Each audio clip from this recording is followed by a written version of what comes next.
各位朋友，如果你係香港人，計劃去中山買樓，無論係自住、養老定係投資，呢條片千祈唔好劃走啊！咁近幾年咧，好多嘅香港人跟睇樓團北上中山買樓，聽到宣傳講話交通幾咁方便啊，未來升值幾多啊，租金回報有幾高啊，見到呢啲價錢咧比香港平好多好多，個頭腦一熱咧就現場落訂㗎啦。但係現實咧就係有唔少嘅香港朋友買完之後先發現入住率低啦，租又租唔出去，想放票都賣出，係嘛？又長期冇人接手，幾十萬上百萬嘅港幣積蓄就咁俾套住，叫天天不應啊！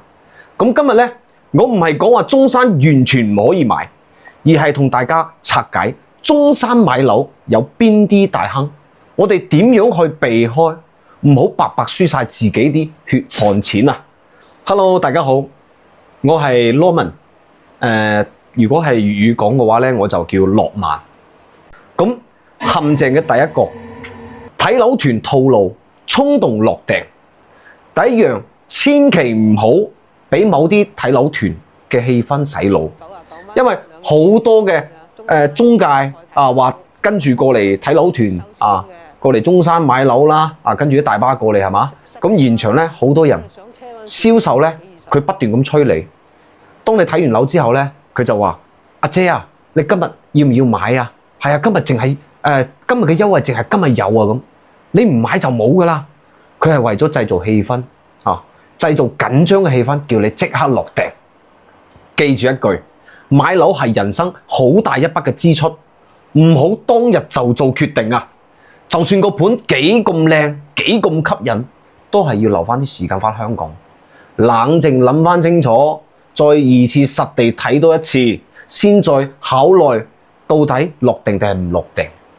千祈唔好話現場頭腦發熱啊，係嘛？所以咧，呢啲係傻仔嘅行為，千祈唔好咁樣做。陷阱嘅第二個，包租保底升值口頭承諾，呢個係第二個大坑。即就係所謂包租保底，保證高租金，幾年之後大幅咁樣去升值啊！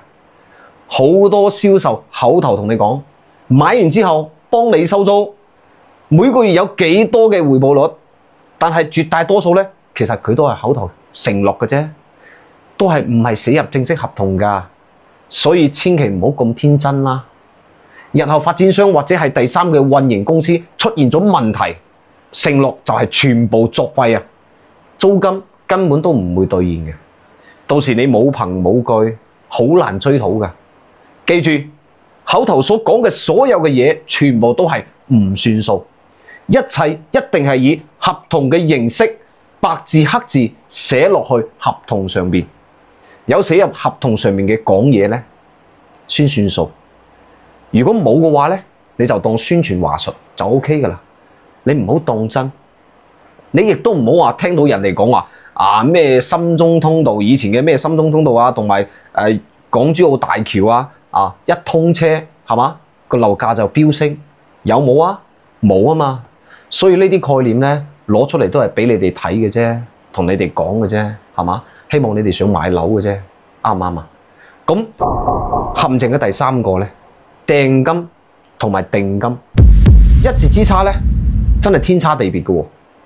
嗱，咁香港朋友咧一定要搞清楚，訂金同埋定金完全係兩回事。咁訂金同定金呢兩個字，訂金一般咧係可以協商退款嘅，定金內地嘅法律上面咧，你買方後悔唔買，錢係可以唔退翻俾你㗎。唔好意思啊，你上次買嘅時候俾訂金，因為個訂字所以咧，我哋冇辦法退翻唔到俾你啊，咁你錢咪冇咯。好多人咧現場咧係好忙嘅時候咧，佢冇睇清楚認購書上邊寫嘅邊個嘅訂字，簽完名交咗錢，事後咧唔想買，你先發現，哇！我寫嘅係訂字，幾十萬就冇噶啦，冇得退噶啦，真係唔好意思啊，係嘛？咁你簽任何嘅文件之前咧，麻煩你睇翻清楚你唔好亂咁簽名，係嘛？咁陷阱嘅第四個咧，就係新區規劃畫大餅啊！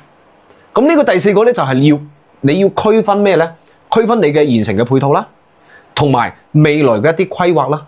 好多新片區宣傳講得天花龍鳳，未來有商超啊、supermarket 係嘛？學校、醫院、大型嘅交通嘅區樓，但係規劃佢只不過係規劃，幾時落地會唔會改？其實全部都係未知數嚟嘅。如果你係投資，唔好淨係賭規劃；如果你係自住，盡量揀返已經有街市、超市、交通、學校啊，而家嘅一啲配套嘅片區。如果小區嘅周邊乜嘢都冇嘅，街上面人影都冇多隻嘅，我希望你慎重咁考慮，因為未來嘅出租咧轉手係難度非常之大㗎。咁陷阱嘅第五個咧就係公寓同埋住宅，好多嘅港人都係會踩到呢個大坑㗎。你要分清楚住宅同公寓嘅性質。咁公寓咧係咪睇落去好平？係嘛？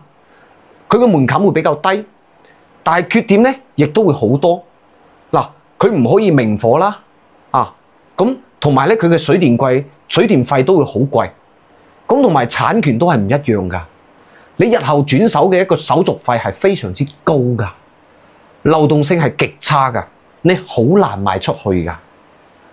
香港朋友，如果你係自住為主咧，盡量揀返啲70年嘅產權商品住宅啦。你唔好貪平，你唔好唔將公寓當住宅賣。另外咧，買期樓一定要查清楚開發商嘅背景實力，留意返交樓嘅風險。唔好揀嗰啲實力薄弱嘅呢啲開發商，係嘛？咁同埋咧，我喺呢度咧，同我哋啲香港朋友去分享一下呢個匯款同埋按揭同埋簽約嘅一啲提醒啦。咁額外要講一下香港人買樓嘅一啲實操嘅提醒。咁第一個咧就係資金一定要通過正規嘅銀行渠道匯款，唔好咁樣輕易咁相信地下錢莊，唔好將大額嘅資金直接轉去銷售嘅私人帳戶啦，或者係唔識嘅一啲人啦，避免資金嘅風險。你唔好默認一定可以批到內地嘅按揭，港人按揭審批其實都係有門檻嘅。咁簽約之前咧，先了解自己嘅情況，了解自己嘅一啲資格。咁第三個咧就係所有嘅宣傳嘅承諾，盡量要求寫入補充協議口頭嘅承諾咧，千祈唔好信。總結翻成條片，我啱啱講咗，中山咧唔係唔可以買，咁但係千祈咧唔好因為價錢嘅平去衝動。咁諗清楚自己翻嚟大陸中山買樓嘅目的係乜嘢？咁你係自己住啊，或是養老自住啊，還是投資收租？咁你係咪應該翻嚟多睇啊？實地咁多睇，冷靜咁樣考慮清楚，分清規劃同埋現實。咁邊啲地方，中山唔係話所有嘅地方你都適合買噶嘛？係咪先？你要諗清楚你嘅交通各方面都要噶嘛。咁要分清你嘅訂金同埋訂金啦，咁同埋公寓同埋住宅嘅性質啦。你唔好因為人哋講咗啲乜嘢你就去信。如果你睇完覺得阿羅文講嘅呢條片有用，麻煩幫我點個讚，分享俾準備北上買樓嘅親戚朋友。你又或者聽過中山買樓遇到嘅咩故事，亦都歡迎你哋留言喺我嘅留言區。訂閱頻道之後咧，繼續同大家拆解大灣區置業嘅乾貨。多謝你哋收睇羅文頻道。